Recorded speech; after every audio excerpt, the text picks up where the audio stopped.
Once upon a time, in a land far, far away, there lived a mommy and a daddy who liked each other very much and loved their names even more. Those were Stacy and Stephen Star. They loved their names so much that they decided that creating a child with this surname would be the best thing they could ever achieve. And so they did it. The following 9 months, Mommy Star ate all the different foods to make baby Star healthy and strong. Star fruit, starburst, Starbucks, and so on and so forth. But with the arrival of the baby coming closer and closer, Mommy Star started to lose her marbles a little bit, maybe from her diet or the hormones or both, and she decided that her star baby would not be delivered by an ordinary OBGYN, but they would also have to be a star. That's when she discovered a photo of a certain doctor on her Instagram feed with tens of thousands of likes. She immediately knew that this person would deliver her child, and with the power of her crude oil business inheritance money, she convinced them to agree to this procedure. One thing Mommy Star did not realize was that this person on her Instagram feed wasn't an OBGYN. They weren't even a doctor, but a cosplayer who gave in to the fan request during Halloween and dressed up as a sexy nurse, and while they were determined to try their best, an accident was more than likely to occur. A star OBGYN wasn't the only thing that Mommy Star organized. She also asked several astronomy professors, and when these told her that it was impossible, she asked several astrologists to ask the stars when the baby would be born. And with the dates she was given, she conducted a multivariate analysis to deduce the final date for which she told her OBGYN to prepare. And while she was crazy, all credit to her, at exactly the day and exactly the time predicted, her water broke, and she sat down into the prepared pool for her water birth. But alas, the cosplayer mixed up their bags and instead of the nurse, brought their Edward Scissorhands cosplay. "Put it on!" Mommy Star screamed as she was terrified of a normal-looking person delivering her baby, so the cosplayer obliged. But to what horror?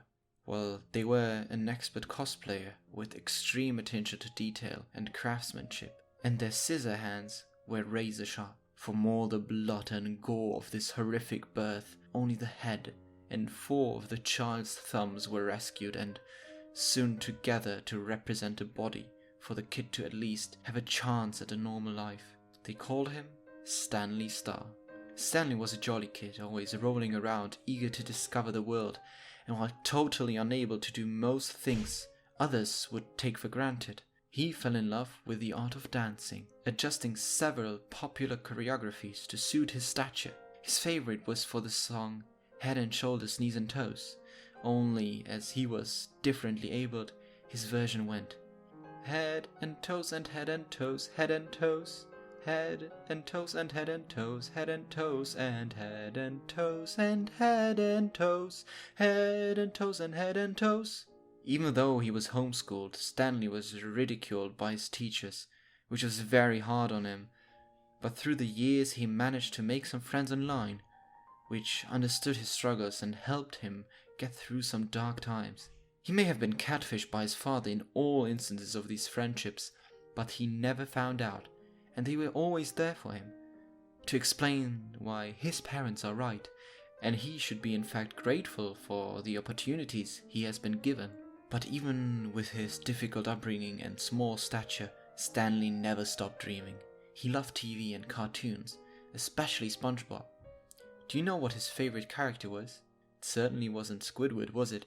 He felt a connection between him and Patrick like nothing he ever felt before, and dreamed of someday being cast in a live-action remake of his favorite cartoon.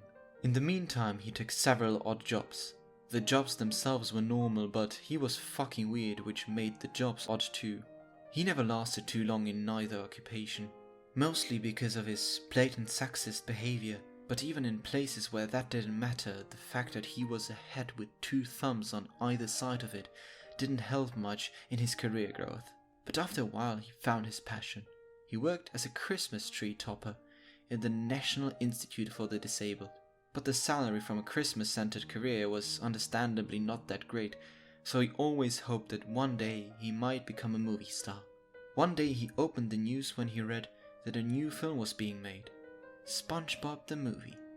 He immediately sent hundreds of letters, which mostly just fingerprints to the producers, so much so that the producers filed a restraining order and Stanley was put under house arrest.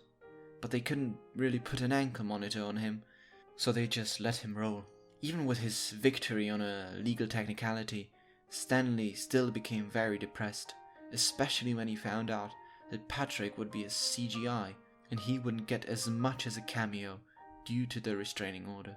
He was devastated and tried to end it all, but he could not hang himself because he frankly didn't have a neck, nor could he slit his wrists because he didn't have those either. And let's just say it's not that easy to operate a gun with only thumbs. He tried rolling off a cliff, but only managed to break his thumbs, making his suffering even worse. Also through this he became too deformed to work as a Christmas decoration, which was the last straw for his little star-shaped heart. He put his headphones in his ears, his iPod in his mouth, and rolled away from home into the mountains, listening to Rewrite the Stars from his favorite movie, The Greatest Showman, never to be found again. And since then, there have been numerous sightings and hearings of Stanley, living in the woods among forest critters. And if you're quiet, even you may be lucky and hear Stanley whisper into the sky. Starry night, holy night.